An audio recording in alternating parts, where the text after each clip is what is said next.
Welcome back to Here for the Common Game. Today we're going to talk about Kongming, the Sleeping Dragon. One of the Portal 3 Kingdoms cards that was actually reprinted in one of the Commander sets a while back. He is nothing exactly special. 4 mana, 2/2, and, he has a Anthem effect. So that's actually what I built it around, was Anthem effects. Now, there are a couple of caveats here. Number one, I do not have an Elish Norn in the deck. As we all know, Elish Norns do not, in fact, grow on trees. But I do got plenty of others here. Let's go through them. Spear of Heliod pumps your team, and you can kill something that hurts you. Celestial Crusader is a great team pump because it throws off combat math, and that flash really helps, as well as the split second. I have Krovax, or as I like to refer to it, Mini Elish. Hall of Triumph. We are obviously choosing white. Divine Sacrament. It doesn't get a lot of love, but hey, Threshold. Games go long. Most games I've ever played of EDH, I've had Threshold. The Glorious Anthem. The original Crusade. The Dictate of Heliod. The Fixed Crusade in Honor of the Pure. Marshal's Anthem. Help you get back those guys that were not so fortunate in combat. That is it for my +1/+1 stuff. Now, I do have some stuff that's kind of, like the True Conviction does help the team with Double Strike and Lifelink. Archetype of Courage also helps the team with First Strike. The Veteran Armorer kind of helps the team there a little bit, stay alive, I guess. Machias is going to seriously help the team with counters. Now, believe it or not, I think you have probably seen all the artifacts. No. Burnished Heart. Actually, the Burnished Heart kind of got me thinking.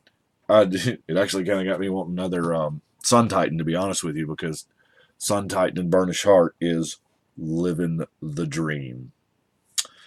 And I've got a Sun Titan around here. I've seen it in the last couple days, but I can't put my fingers on it right now.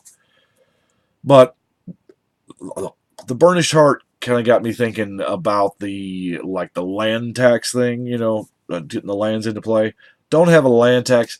I do have the one-shot land tax of Gift of Estates, and then I have the instant version of Tie, which is what I've got. I guess since we are going in creatures, let's go ahead. The Soul Warden is going to gain us some life. We'll see why here in a minute, but just in a normal gameplay, I'm never scared to run this chick out on turn 1. She's going to net you more life than, you paid for before people realize she's getting nasty. A lot of these are just value creatures, by the way. Soltari Visionary is amazing. He is damn near unblockable. Now, and with all of our pumps, he's going to be doing some damage too. We can't forget about the amount of pumps that we have. So, and, you're popping off enchantments. A Voice of All is one of the greatest attackers and or blockers, just because you can choose the problem at the moment to deal with. War Priest of Thune and the Cloud Chaser, both kind of creature slots of spells, if you will. Because once you spend the 4 mana on the spell, you're left with this ridiculously huge body because of all of our pumps. Intrepid Hero, underappreciated, I believe. Tap to kill a dude, and in our format, Power 4, That's pretty much what you want to kill is something power 4 or greater. Protection from creatures is pretty good too. He's an excellent blocker and an excellent attacker because he can't get blocked. Angelic Curator. FY, I had a lot of fun building this deck. I love it. There's a lot of cards that are from our past. And Angelic Curator is, yeah, I'm not really ashamed to spend 2 mana on a 1/1 in this particular deck because of the amount of pump that we have. Now, the 100-handed one, yes, I did get a little silly with the creatures because, you know, why not? They're all going to be bigger than intended. 3/5 Vigilant, and, you know, hey, he makes a handy blocker. I am playing with Angry Mob. First and foremost, because Urborg is so dang popular. People love the Urborg, and when the Urborg, to the total number of swamps all opponents control. Yeah. So, I mean, it's going to be worth your mana for a 4 mana for however big, how many anthems you've got out at the time. But when it's your turn, holy balls, this is going to be huge. Now, the Grand Abolisher, my turn is my turn. Blinding Angel is probably the meanest angel to ever been printed. The only thing that's really her drawback is her 2/4 size. But in this deck, that's not really that much of a drawback. And, you know, just stealing somebody's combat step. Selfless Spirit needs to be in there to protect your boys. Your Hand of Justice, because let's face it, we have all white creatures and we might as well be using them.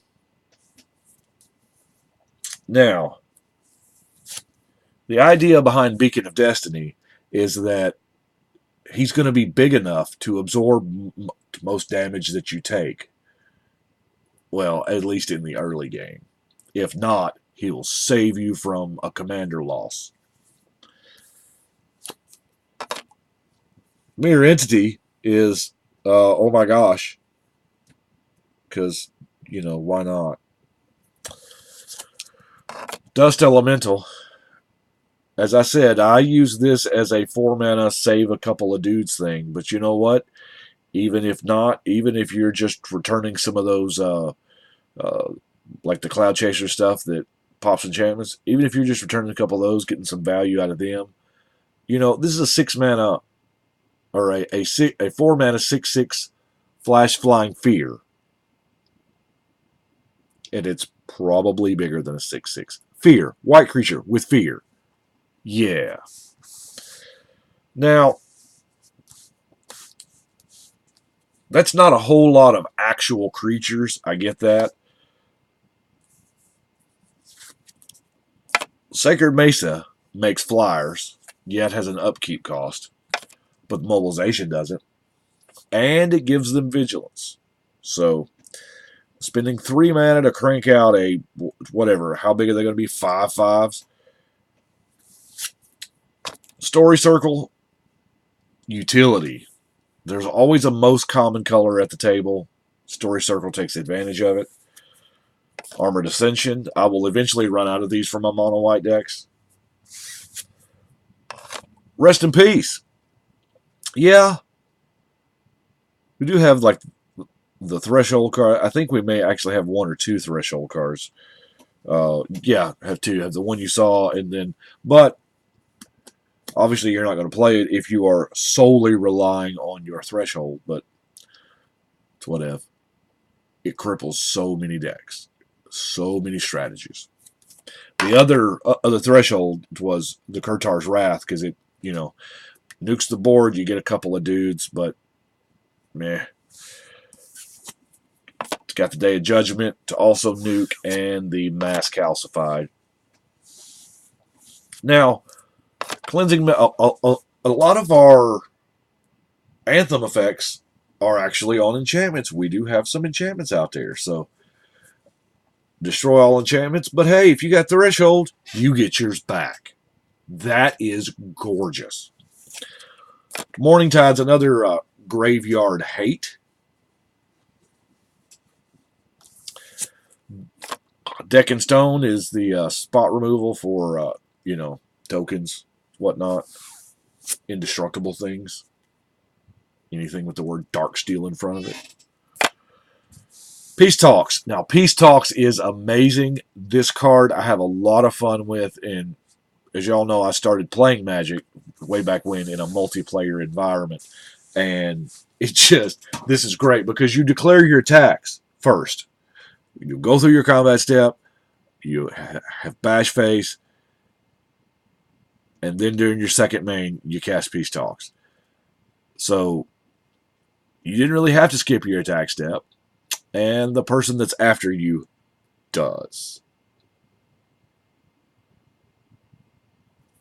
Pretty sweet. Now, Oketcher's Last Mercy seeing a lot of love right now because, hey, I posted this to the group today. Y'all remember the Black Summer, Combo Winter, or whatever. Because of what just happened at the Pro Tour, are we going through like the Red Summer or the Red Hot Summer? I don't. Hot Summer, Red. Anyway. Catcher's Last Mercy is actually climbing in price right now. I don't know, was it $3 or $4? It was a junk rare. I guess $3 or $4 probably still is. I don't know. But, you know what? We can skip a turn.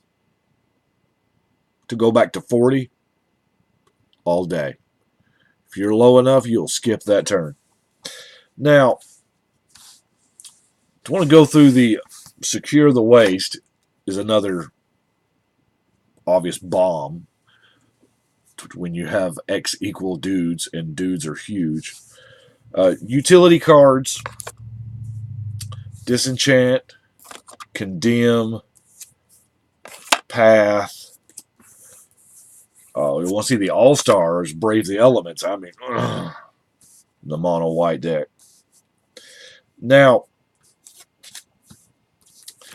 we've got 2 copies of Holy Day with the Haze and the Day. A lot of times these are kill spells, like kill target player spells. Because they will alpha swing you with everything they've got, leaving no blockers, because they know they can win. You Holy Day. I mean, we've been doing this with Fog since the beginning. And hell, almost as long with Holy Day. We got it in Legends. Blinding Light will let you swing for the win. Tap all non-white creatures. Most games, you may have 1 or 2 creatures that aren't yours left untapped, but let's face it, the majority of the board is tapped. Let's push out some of this air. Double sleeve. Wait a minute. Oh, yeah. Okay. Blinding Light. Oh, I knew I dropped a card. Damn. Getting fuzzy in my old age. Divine Retribution. Oh. Hey, guys. This is a reserved card. What? So, obviously, it's a defensive instant. You know, if somebody's going to swing at you with a bunch, you can shoot one of them down. Playing it just because I can't ever remember casting the spell. Yep. On the reserve list. Yeah. Truce. Homelands. This is instant white card draw. Yeah, I mean, it's everybody draws, or they can gain some life. But, you know, most time, in a format where you start at 40 life, people are just going to draw the 2.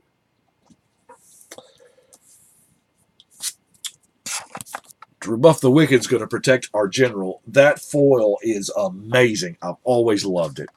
Always loved it. That's just, some cards are just meant to be foiled, like Endless Sands from Hour, or the original Karmic Guide. I mean, some cards are just meant to be foiled, and it looks amazing. Anyway, let's going to protect something of yours, more than likely your general. Mana Tithe. Sorry about I dropped that one. People are obsessed with value. People are obsessed with spending every mana they've got on that X spell, or as soon as they've got enough mana to run out that Blightsteel Colossus, or whatever. And nobody looks at the white player and thinks about counterspells. If the blue player has no cards in hand, then hey, they are home free, is what they feel. But anyway, Mana Tithe, good card. The last card I have is kind of an unfair card in a mono white deck, but it does fit the +1/+1 theme. But you know what? With the extra lands in play and late game, and I mean, +1/+1 for each planes you return this way. So I mean, you ain't even got to go for all the marbles. You can just you can sweep for 4 or 5, and that's still a hell of a combat trick. Anyway, that is all I have got for today. I do appreciate you watching. Y'all let me know what you think. But right now, we're going to shuffle and cut.